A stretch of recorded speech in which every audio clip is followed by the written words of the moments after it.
We need to talk about a phenomenon that's going on right now that the mainstream media is not talking about. Matter of fact, pretty much nobody's talking about it. You might have seen these pictures floating around on the internet, and we need to figure out what these are. You guys, thank you for coming back to That Girl Casey. If you have not subscribed to this channel, I would advise that you do so. On this channel, we talk about the inconvenient truth. If you have already subscribed to the channel, please hit the like button. It does help with the algorithm.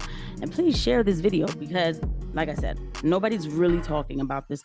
Definitely not on the mainstream media, okay? So we have some embalmers who are coming up and saying that they're finding these clots in the corpse that they're working on, okay? And in the past year, the amount of cadavers that show this clot formation has been drastically increasing, going from 50% of cadavers to 70% to some of them are saying 95% of these cadavers have these clots. So what they're saying is that there's these long, thick, rubbery feeling, fibrous clots, and they keep calling it clots, but we'll call it a clot because it's clogging the vessel, but this is not a clot. This is not a regular blood clot.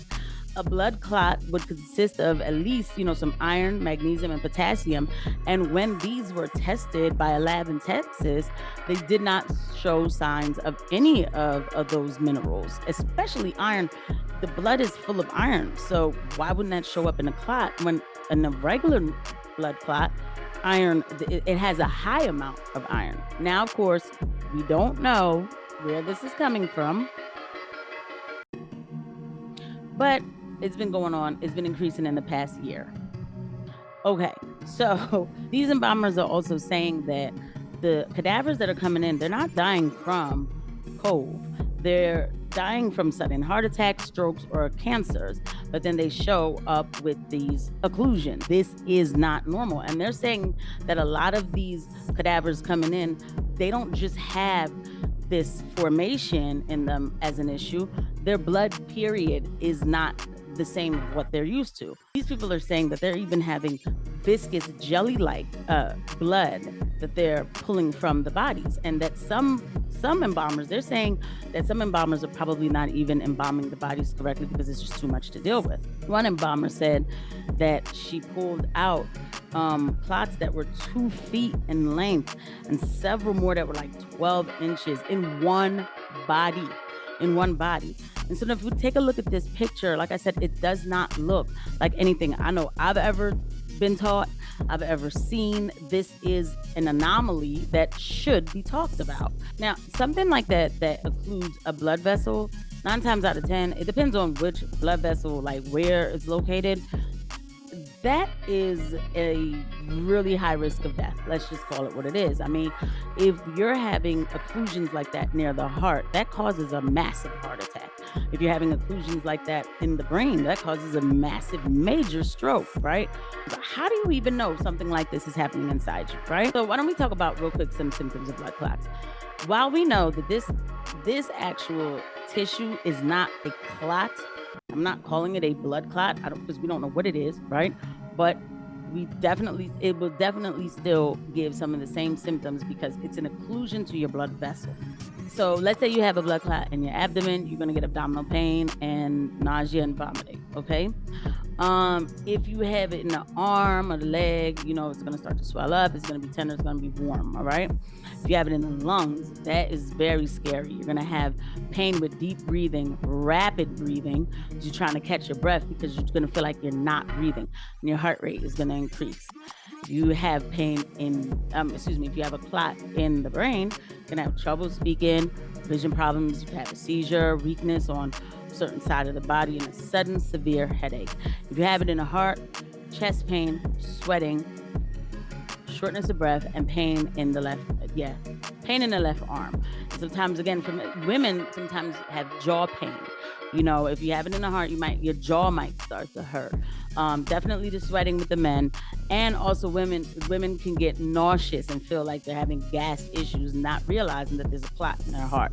These are certain things that, we need to look out for. It's kind of the same thing with atherosclerosis. Atherosclerosis is when you're getting that plaque buildup in your vessels.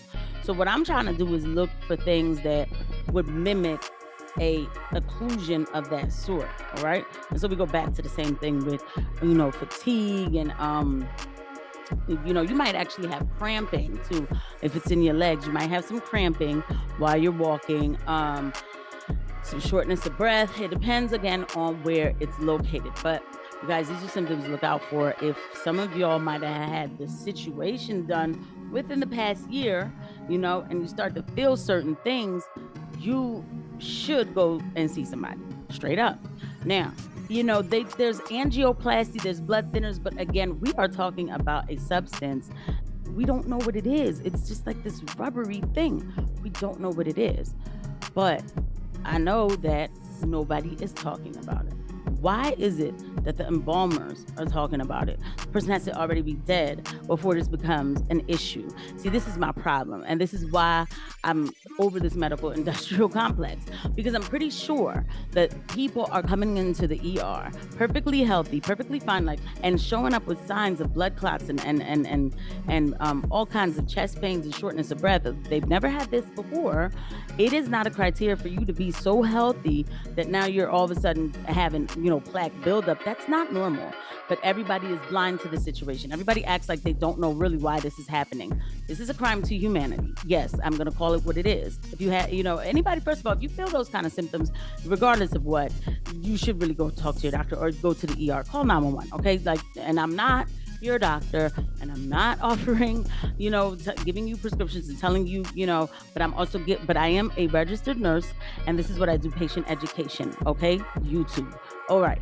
So again, if you like the content that you just saw and you have not subscribed, please subscribe to this channel. We're going to keep staying consistent, and we're going to watch where this goes. If anybody is going to bring this up in the mainstream media, or if anybody's going to do anything about this. I mean, why do people have to die first before we start to talk about what's going on? This is wrong. This is wrong. But thank you for watching, and I'll see you at the next video. Bye.